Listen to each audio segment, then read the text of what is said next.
जय हिंद दोस्तों। आज का जो वीडियो है ना सिर्फ खबर है बल्कि एक एजुकेशन भी है आने वाली पीढ़ी के लिए, उन एस्पिरेंट्स के लिए, चाहे वो मेरे कैडेट्स हों नेशनल कैडेट कोर के, या फिर एक युवा पीढ़ी हो जो भारतीय सेना ज्वाइन करना चाहती है, या फिर ऑलरेडी भारतीय सेना में मौजूद हमारे जवान हो या कोई भी किसी भी डेजिग्नेशन के हों। सबसे पहली बात तो ये, एक रुतबा होता है, एक डिग्निटी होती है, एक आत्मसम्मान होता है उस वर्दी का जिसको पहनने के लिए लोग तरसते हैं। जब किसी को मिल जाती है तो उसकी मर्यादा किस तरीके से निभा के रखनी, ये बहुत बड़ा चैलेंज होता है। और बड़ी हैरानी होती है जान के कि क्या सेना का कोई जवान या अफसर चंद पैसों के लिए अपने देश के सीक्रेट्स को दुश्मन के हवाले कर सकता है? क्या अपने भाइयों का, अपने साथियों का खून बहा सकता है चंद पैसों के लिए? ऐसा ही हुआ है।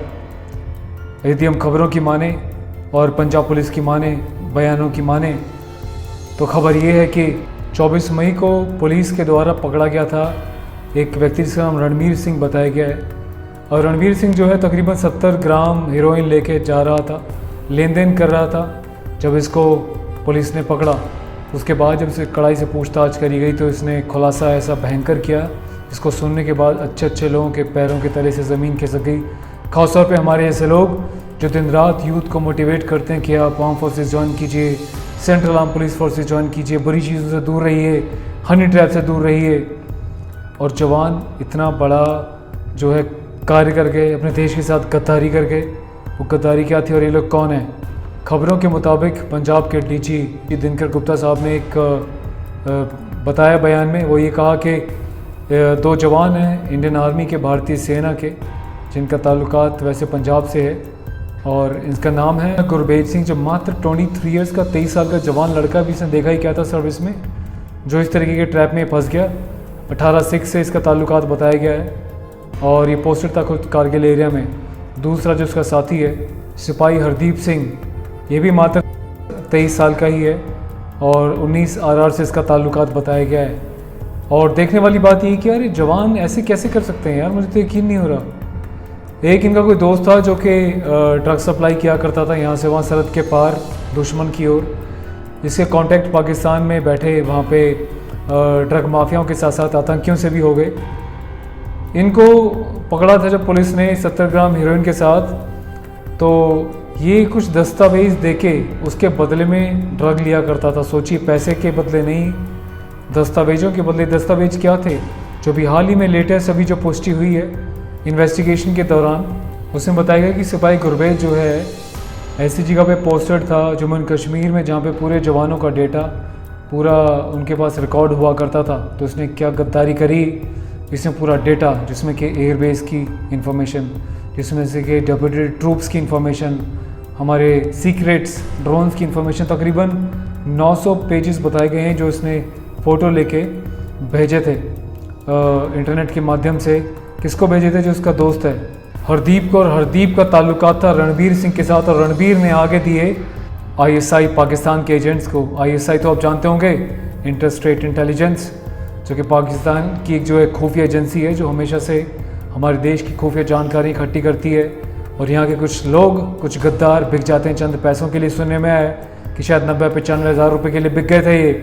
अरे शर्म आती है यार ऐसे लोगों के ऊपर। कैसे तुम धिक्कार हो यार, ना सिर्फ सेना के लिए बल्कि देश के ऊपर भी, कि तुम चंद पैसों के लिए बिक गए। और बड़ी कम उम्र के लड़के थे, पूरी लाइफ पड़ी थी अभी इनके सामने। इतनी कम उम्र में इतना घटिया हरकत ये लोग कर गए।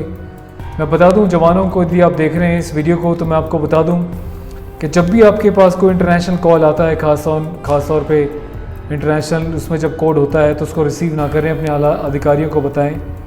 जो बार बार कहा जाता है कि भैया हनी ट्रैप में ना फंसे, कोई लड़की आपको कॉल करती है, कोई लड़की लुभावने मैसेजेस भेजती है, आपसे दोस्ती करती है, दूर रहें।